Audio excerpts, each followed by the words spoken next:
L'île de Saint-Barthélemy est une destination touristique réputée.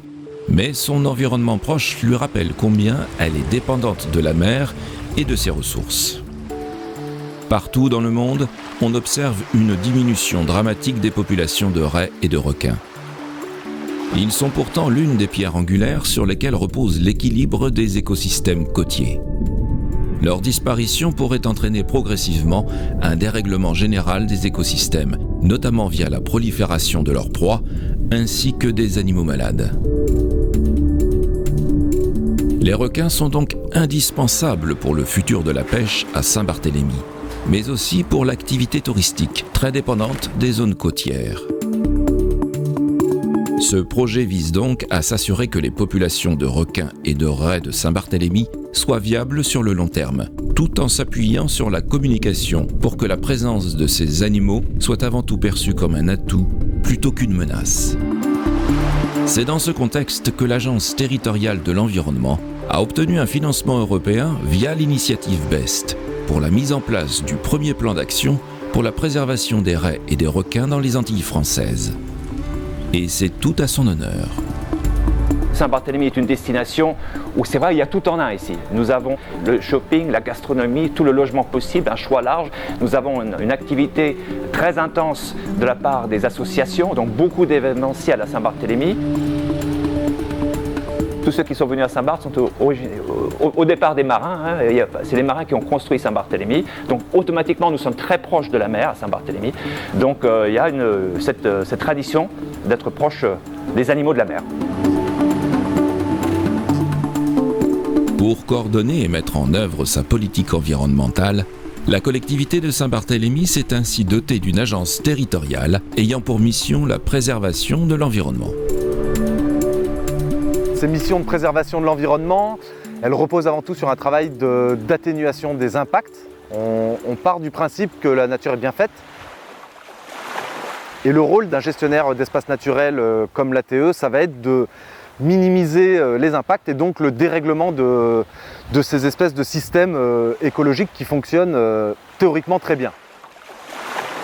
Dans l'environnement, il y a un principe qui dit éviter, réduire, compenser. Aujourd'hui, on a un peu tendance à sauter les étapes et à se retrouver au numéro 3 où on essaie de compenser des impacts. C'est pour ça qu'on se retrouve à importer de la végétation de pays étrangers pour reboiser des zones qu'on a rasées ou que les récifs artificiels sont à la mode. C'est parce qu'on va directement à la compensation. Une agence telle que la nôtre qui doit assurer le maintien sur le long terme des écosystèmes, sa priorité, ça va être d'agir sur les deux premiers leviers qui sont d'éviter et de réduire. Et pour les requins, on va donc travailler sur la préservation des écosystèmes, sur la régulation des usages qui sont faits en mer et notamment la pêche. Ça, c'est un travail qui a déjà été bien commencé puisque en 2015, Saint-Barthélemy s'est doté de sa propre réglementation de la pêche où figurent une protection complète de certaines espèces de requins, une protection de toutes les espèces durant leur cycle de reproduction et l'interdiction de matériel de pêche qui peut être soit non sélectif, soit qui dégrade les habitats marins. Donc cette première réglementation de la pêche, elle est déjà très ambitieuse, elle est le fruit d'une collaboration de plus de 2 ans avec les pêcheurs plaisanciers et les pêcheurs professionnels. Mais elle n'est pas suffisante en soi, il nous faut l'améliorer et la rendre beaucoup plus précise et efficace. Et elle doit être complétée par d'autres actions qu'on peut mener sur le milieu terrestre pour diminuer la dégradation des milieux côtiers, qu'on peut mener sur l'encadrement des activités nautiques, sur la préservation des habitats par le biais par exemple de réserves naturelles pour préserver l'habitat herbier ou récif, et encore une fois par le biais de l'éducation à l'environnement. Les élèves de l'école primaire de Gustavia ont adhéré à la démarche éco-citoyenne et responsable de gestion d'une aire marine éducative. Né aux îles Marquises en Polynésie et développé aujourd'hui par l'Agence française de la biodiversité, ce programme vise à faire connaître, vivre et transmettre la mer. Bonjour, je m'appelle Owen, j'ai 10 ans. Je suis dans la classe de CM1A et notre classe, on fait le projet Aire marine éducative. Le requin n'est pas forcément méchant parce qu'il attaque si on l'embête, si on le dérange, si on est dans son territoire ou s'il a peur qu'on le fait du mal. Océane, elle nous a expliqué qu'il était important dans la chaîne alimentaire et Et il a peur parce que parce que le requin lui-même a peur. Il est très important. Et s'il n'y a plus de requins, c'est comme s'il n'y avait plus de poissons, plus rien.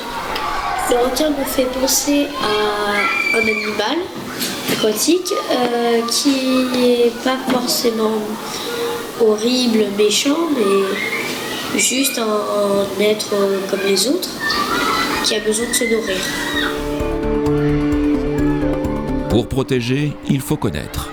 Alors, afin d'évaluer et de recenser les populations de raies et de requins présentes dans les eaux de l'archipel, l'ATE a fait appel au réseau requin des Antilles françaises, coordonné par l'association Cap Naturel, pour les assister dans la mise en place de suivis scientifiques. Dans les Antilles françaises, on est à 50 espèces de requins et de raies qui sont recensées dans nos eaux, avec malheureusement une grande proportion d'espèces qui sont inscrites sur la liste rouge du l'UICN. Donc on a 30% d'après l'UICN. On a aussi 30% qui sont quasi menacées, c'est-à-dire qu'elles vont rejoindre cette liste dans un avenir proche si aucune mesure sont mises en place pour limiter justement le déclin de ces populations. On a mis en place donc un suivi scientifique qui se base sur des caméras qui sont appâtées, qui vont attirer donc dans le champ de vision de la caméra les prédateurs. Cette méthode de suivi est une adaptation du protocole standardisé à l'échelle mondiale dans le cadre du projet Global Finprint. Ça a été réalisé en Guadeloupe et en Martinique. On a eu des résultats qui ont montré en gros, on a 20% des enregistrements où il y a de la présence de requins et de raies. Généralement, c'est plus de la raie. Sur Saint-Barth, la même méthode a été employée aujourd'hui avec le projet actuel et on est à plus de 80% de présence de requins et de raies. Donc c'est vraiment des chiffres qui sont énormes, qui potentiellement pourraient se rapprocher d'autres îles de la Caraïbe comme les Bahamas où il y a une population assez importante de requins et de raies. La mise en place du protocole réclame des moyens matériels et humains et demande du temps. Financée par un programme BEST de l'Union européenne, l'aide des bénévoles reste néanmoins indispensable pour assurer et mener à bien l'ensemble des missions.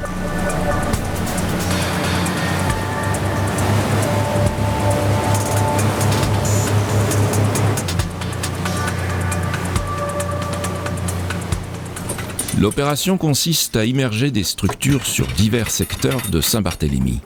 Chaque structure est équipée d'une caméra. Misant sur l'odorat très développé des requins, un bras avec une cage comportant des restes de poissons gras est installé devant la caméra. L'objectif étant d'attirer les prédateurs dans le champ de vision de celle-ci.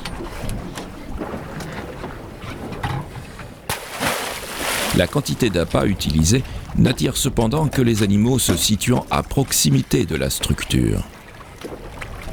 Les apnéistes bénévoles vont assister à la descente du dispositif pour veiller à ce qu'il n'abîme pas les fonds. Une bouée signale enfin la position de la structure durant l'heure et demie où elle restera immergée. Puis, c'est la descente.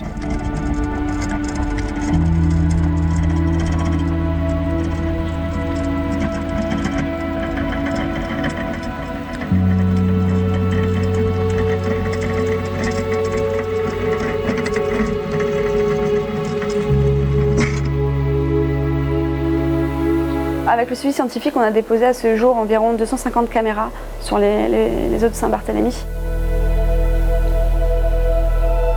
Ce qui représente à peu près, on va dire, entre 400 et 500 heures d'enregistrement.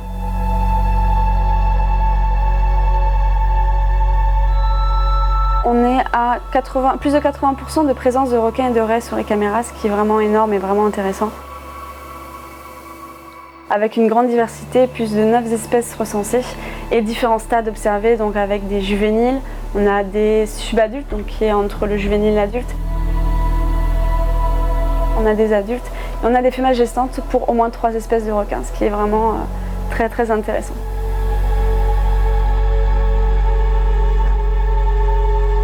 Donc, parmi les espèces qu'on a recensées, les plus présentes, c'est notamment le requin caraïbe, donc appelé aussi localement le requin gris, qui est une espèce endémique de la Caraïbe. On a aussi le requin nourrice, plus communément appelé le vache de mer ou le dormeur, qui est très courant dans nos eaux et qui est très recherché, donc qui aurait une grosse valeur économique pour le tourisme axé sur la plongée. On a ensuite aussi les raies pastenagues, les raies léopards, aussi très recherchés par les clubs de plongée.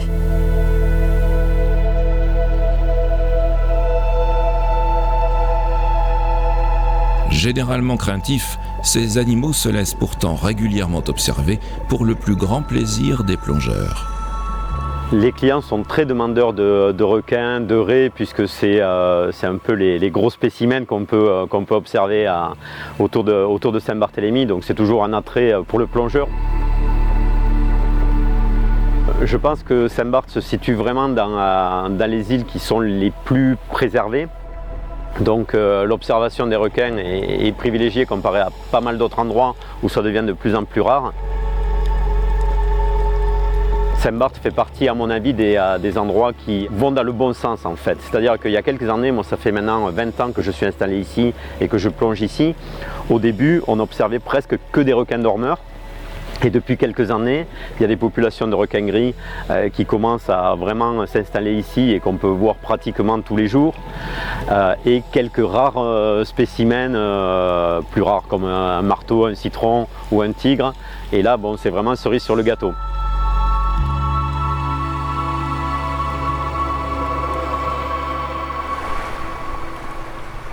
Bien que les interactions avec les requins soient quotidiennes à Saint-Barthélemy, à ce jour, aucun incident n'a été recensé.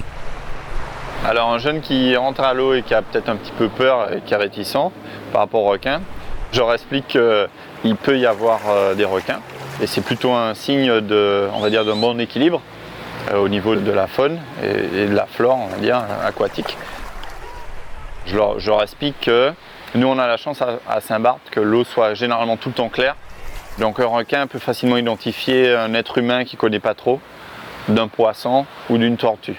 Donc pour l'instant, je pense qu'on est tranquille là-dessus et on se bat toujours pour que ça reste comme ça, pour pas que les eaux soient trop polluées, que les requins que les poissons en général soient à l'aise dans leur milieu et que cette chaîne alimentaire soit respectée.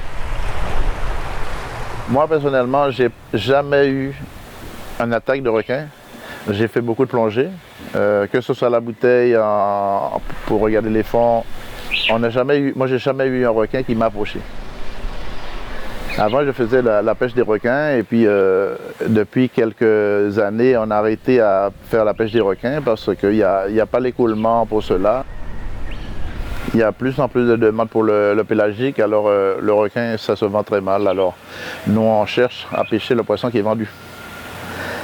Alors s'il y a 2-3 clients qui demandent pour un petit requin comme ça, non, c'est pas intéressant. On préfère aller faire autre pêche. Notre projet est composé de 3 parties principales. La première qui est la recherche, donc avec des caméras qu'on pose en milieu sous-marin, et des enquêtes de terrain pour valoriser en fait la connaissance des acteurs de la mer, des pêcheurs, des plongeurs.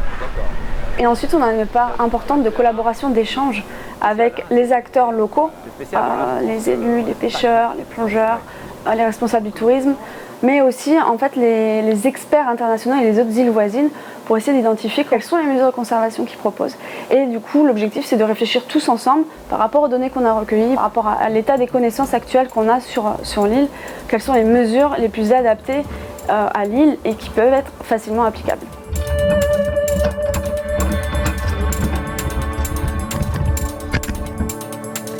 D'après les premières données recueillies, bien que l'étude ne soit pas finie, on ne pense pas que la pêche soit la principale menace locale.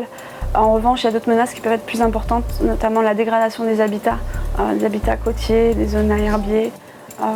La pollution en fait, du milieu marin pourrait avoir un impact beaucoup plus important en dégradant donc, l'habitat du requin. Donc le projet qui vise la préservation des requins et des raies à Saint-Barthélemy, pour qu'il soit efficace sur le long terme, il se doit d'intégrer toutes les parties prenantes, toutes les personnes qui, de près ou de loin, ont un lien avec le milieu marin et potentiellement avec les requins et les raies. Sachant qu'on vit sur une toute petite île, les parties prenantes, c'est quasiment la totalité de la population. Notre île est toute petite, les eaux avoisinantes sont beaucoup plus grandes. Ça a peu de sens en fait de mettre en place une réglementation qu'on n'aurait physiquement et techniquement pas la capacité de mettre en œuvre en haute mer. Donc il faut avant tout que ce soit une réglementation qui ait un sens, qui soit comprise par les usagers et qui soit partagée auprès de l'ensemble de la population. De tout temps, les requins ont eu mauvaise presse. Les histoires contées aux enfants et les films à gros budget lui ont créé une bien mauvaise réputation. À tort, car ces animaux craintifs sont plutôt les victimes des activités humaines que de réels mangeurs d'hommes. Ces superprédateurs sont situés tout en haut de la chaîne alimentaire. Leur rôle est donc capital pour les écosystèmes marins dont nous sommes tous dépendants.